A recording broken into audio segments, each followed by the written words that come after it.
Alright guys, today is Tuesday, November 7th, 2023. So I'm getting my day started here. I went to the store a little bit ago and got some grade 8 hardware. Lots of miscellaneous stuff. Let's see. This is what I kind of been messing with. So I can't get the other end of there's another piece down in here inside the the center link, and I can't get it to come out of there. So what I did was I sprayed some brake cleaner down in there to let it soak. I've already went in there with brushes and everything and cleaned all the gunk out of it, all the sand and the old grease and all the crap out. So I want it to be completely clean of any old stuff in there, any debris or anything abrasive for sure. I'm wanting to primer the A-arms today, and I'm going to primer this as well, and then these will get painted high gloss black. So anyway, I got the cross member bolted down. That was what I needed the hardware for. I had got hardware for this, but when I went the first time to Tractor Supply and got the hardware, they didn't have the length I needed. They had the next size bigger, and they just hung down way too far, so it bothered me. So I ended up using those in the back of the engine mounts, and then went and got shorter ones for this, so it works out pretty nice. But it's really coming together when you start bolting on a few little parts and pieces, and I'm loving it. So I'm going to get busy. Alright, I've been working on these lower control arms for about 30 minutes. These things are chewed up, man. So these have been put in a vise, probably to have the old bushings either taken out or installed. So when you use a vise, if you don't have the nylon jaws on it, it just chews the crap out of the metal. So then you end up with all kinds of little pock marks and everything. There's a bunch right there. And a lot of these, when they tear into something, they dig in, but they push out edges and they're sharp. So I went in with my 36 grit and ground a bunch of them down and went back and fixed a bunch of them with the DA with some 80 on it to smooth it back out. But you can see the big old chew mark here, and it's on the back side too, probably from clamping it here too.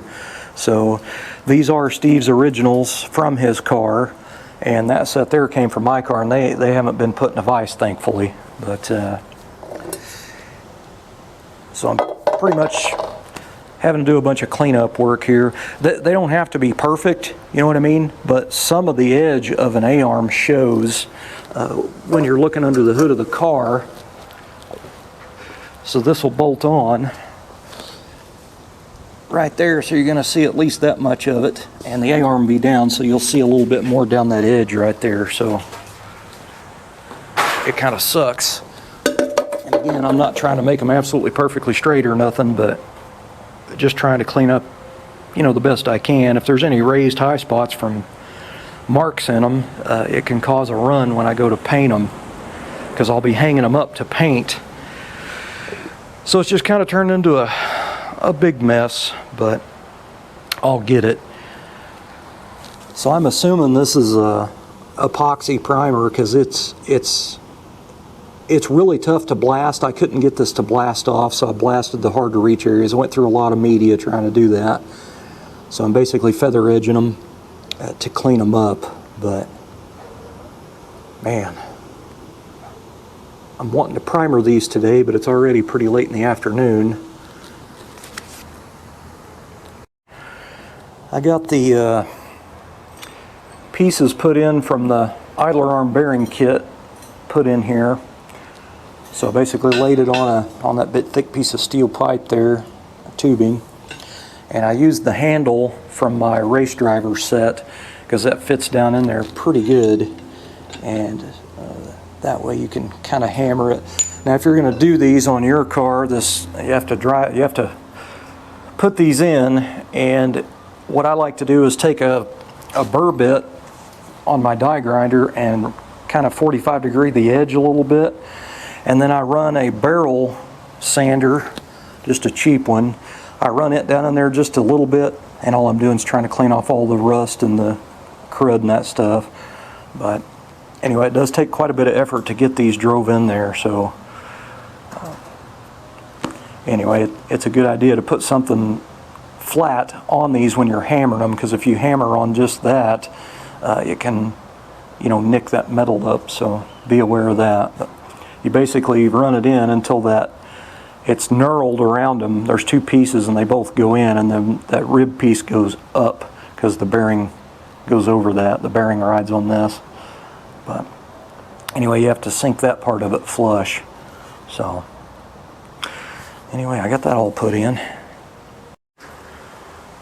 Well, I got the A-arms primered.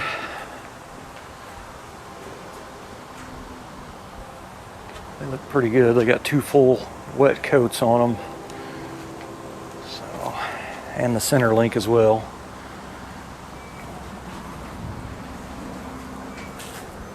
So I'll have to sand these in a day or two and then hang them back up, wipe them down, and paint them with car paint. The problem is I'm getting a lot of the wind's blowing, so a lot of the dead leaves are blowing and coming right down my roof and landing right in here. So it's going to be kind of a mess to try to paint those, you know what I mean? Out here anyway. So I guess that's it for today. I have to let them hang up for a while. I got the frame covered. I put sheet up here, and then I got 2 moving blankets on the back part, and then I put the plastic back on, and then I strapped it down. I got it taped at the front and the back to kind of keep the overspray off of it. But that is going to be it for today. Thanks for watching.